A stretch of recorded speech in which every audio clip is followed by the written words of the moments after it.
इस पीडीएफ का पासवर्ड इस वीडियो के अंत में दिया गया है तथा ये डिस्क्रिप्शन में दिए गए टेलीग्राम ग्रुप और व्हाट्सएप चैनल में मिलेंगी, जिसे आप इस यूट्यूब चैनल को सब्सक्राइब करके ज्वाइन कर सकते हैं। अर्थशास्त्र एक ऐसा विषय है जो आर्थिक संसाधनों के उत्पादन, वितरण और उपभोग का अध्ययन करता है।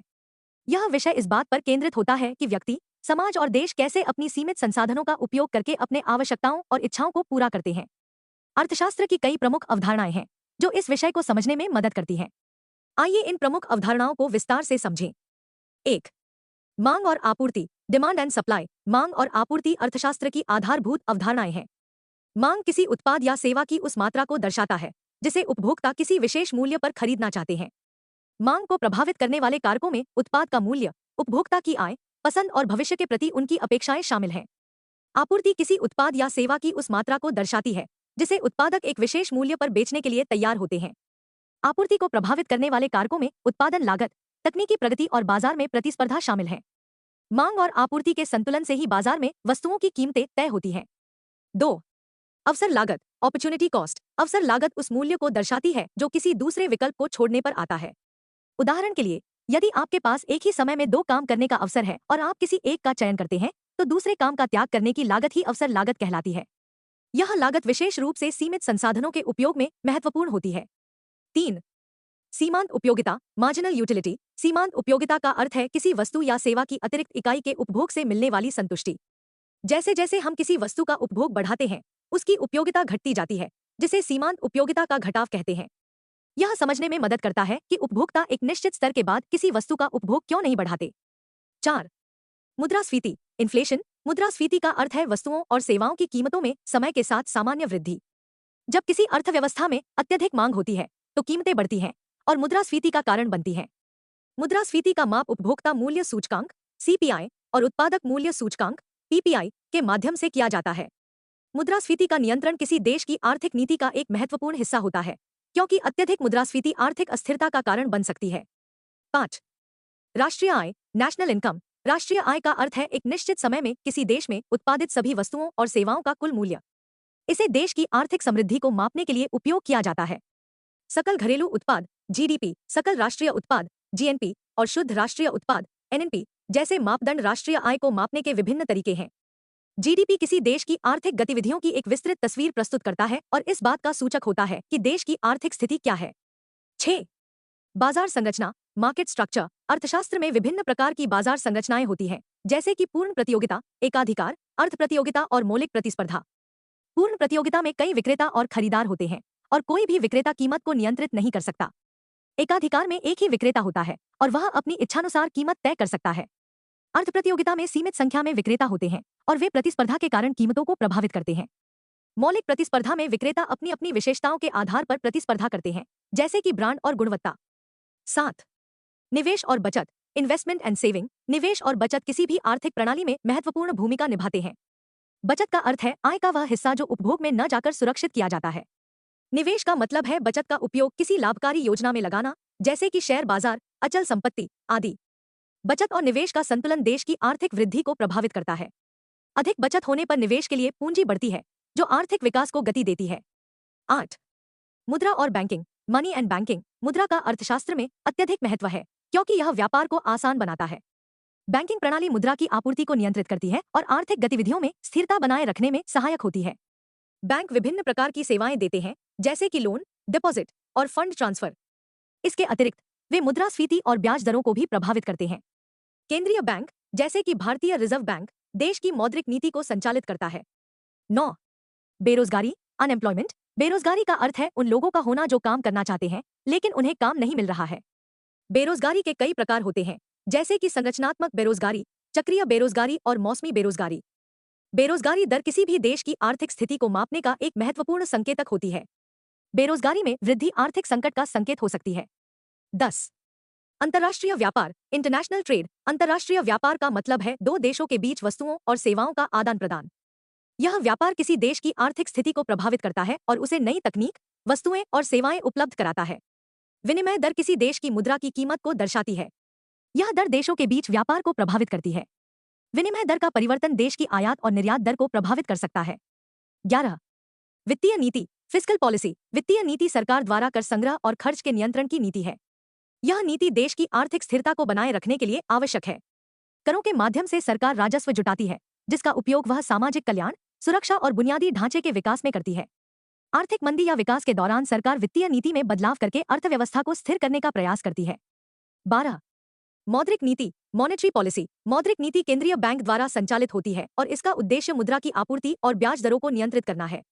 यह नीति देश में मुद्रास्फीति और बेरोजगारी दर को नियंत्रित करने में महत्वपूर्ण भूमिका निभाती है। मौद्रिक नीति के उपकरणों में रेपो दर, रिवर्स रेपो दर और नकद आरक्षित अनुपात (CRR) शामिल होते हैं। निष्कर्ष अर्थशास्त्र की इन अवधारणाओं का अध्ययन करना यह समझने में मदद करता है कि व्यक्तिगत, राष्ट्रीय और वैश्विक स्तर पर आर्थिक निर्णय कैसे लिए जाते हैं। सकल घरेलू उत्पाद (GDP) किसी देश की आर्थिक स्थिति को मापने का एक प्रमुख संकेतक है। GDP का मतलब है सकल घरेलू उत्पाद, जो किसी निश्चित अवधि में देश के भीतर उत्पादित सभी वस्तुओं और सेवाओं का कुल मूल्य होता है।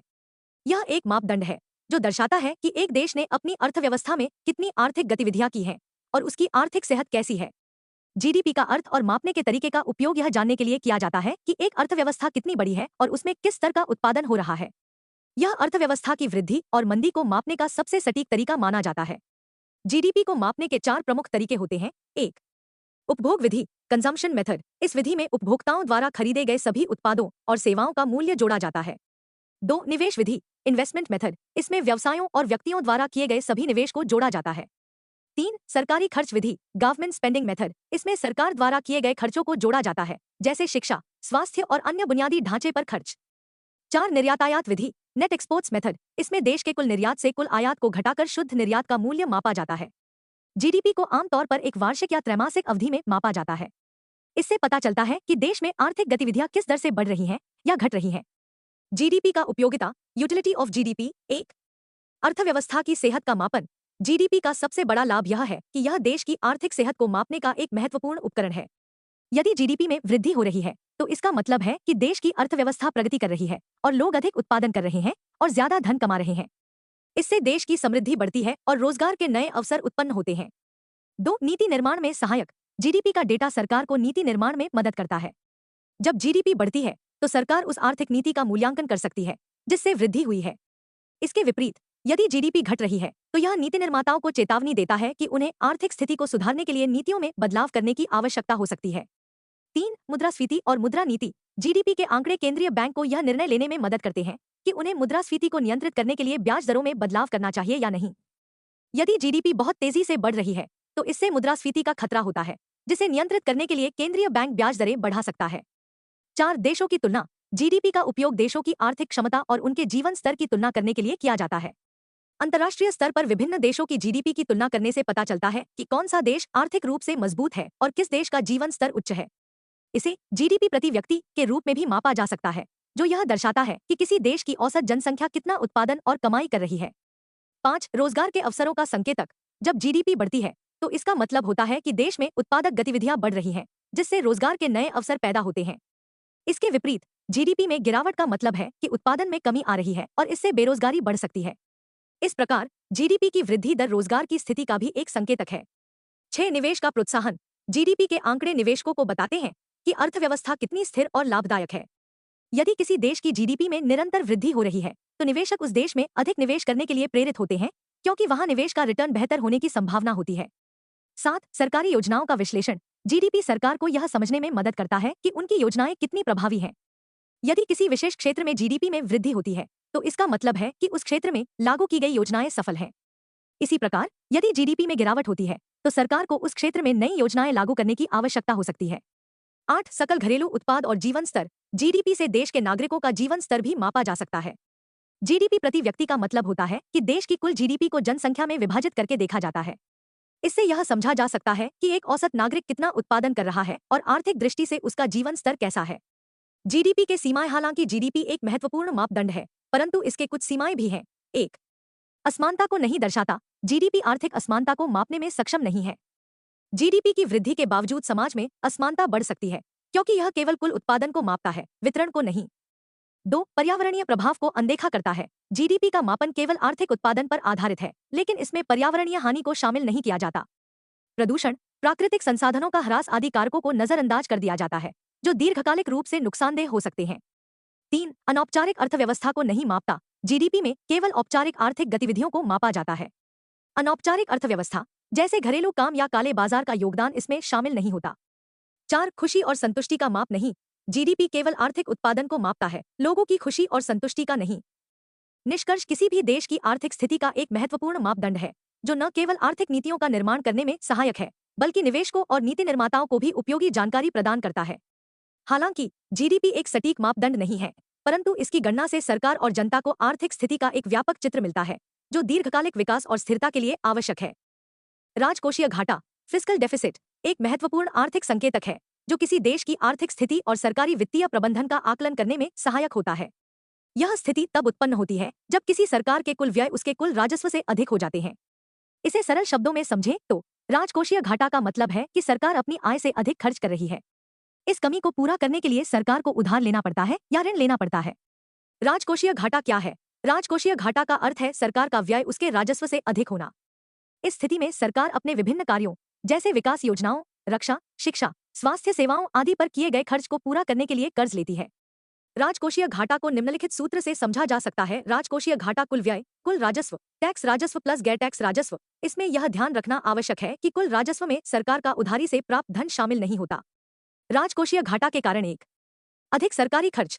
सरकार का खर्च यदि उसकी आय से ज्यादा हो तो राजकोषीय घाटा होता है, जैसे बुनियादी ढांचे पर खर्च, शिक्षा और स्वास्थ्य सेवाओं में वृद्धि, रक्षा पर खर्च आदि। 2 कम राजस्व संग्रहण। यदि टैक्स और गैर टैक्स राजस्व में कमी होती है तो राजकोषीय घाटा बढ़ता है। यह कम आय, बेरोजगारी, टैक्स चोरी और टैक्स सुधारों की कमी के कारण हो सकता है।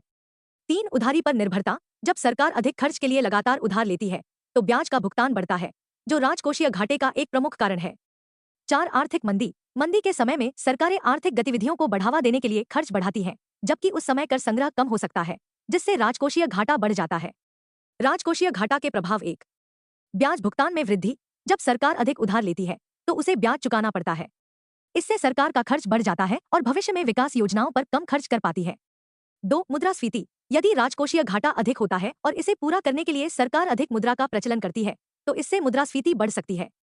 यह स्थिति महंगाई का कारण बन सकती है। 3 ब्याज दरों में वृद्धि। अधिक उधारी के कारण ब्याज दरें बढ़ सकती हैं, जो निजी क्षेत्र के निवेश को प्रभावित करती हैं। इससे आर्थिक वृद्धि में कमी आ सकती है। 4 विकास दर पर असर। राजकोषीय घाटे के कारण सरकार के पास विकास योजनाओं और सामाजिक योजनाओं पर खर्च करने के लिए कम धन होता है, जिससे विकास की दर पर नकारात्मक प्रभाव पड़ता है। 5 भविष्य की पीढ़ियों पर बोझ। राजकोषीय घाटा बढ़ने से सरकार को भविष्य में भी ऋण चुकाना होता है, जो आने वाली पीढ़ियों पर वित्तीय बोझ डालता है। राजकोषीय घाटा को नियंत्रित करने के उपाय 1 राजस्व बढ़ाना। सरकार टैक्स दरों में सुधार कर सकती है और टैक्स संग्रह को बढ़ा सकती है। गैर टैक्स राजस्व स्रोतों को भी बढ़ावा दिया जा सकता है, जैसे सार्वजनिक संपत्तियों का निजीकरण। 2 सरकारी खर्च में कटौती। सरकार को गैर जरूरी खर्चों में कटौती करनी चाहिए, जैसे सब्सिडी में कमी, सरकारी कर्मचारियों की संख्या में कमी और योजनाओं का पुनर्मूल्यांकन करना।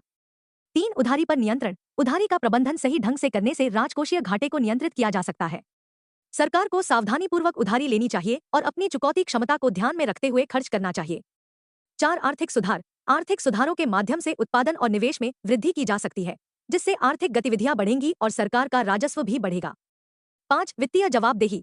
सरकार को राजकोषीय घाटे को नियंत्रित करने के लिए वित्तीय जवाबदेही बढ़ानी चाहिए और पारदर्शिता सुनिश्चित करनी चाहिए। निष्कर्ष राजकोषीय घाटा किसी भी अर्थव्यवस्था के लिए एक चुनौती है, लेकिन सही वित्तीय प्रबंधन और आर्थिक नीतियों के माध्यम से इसे नियंत्रित किया जा सकता है। इसके लिए सरकार को अपने खर्चों को नियंत्रित करने, राजस्व संग्रह को बढ़ाने और आर्थिक सुधारों को बढ़ावा देने की आवश्यकता है।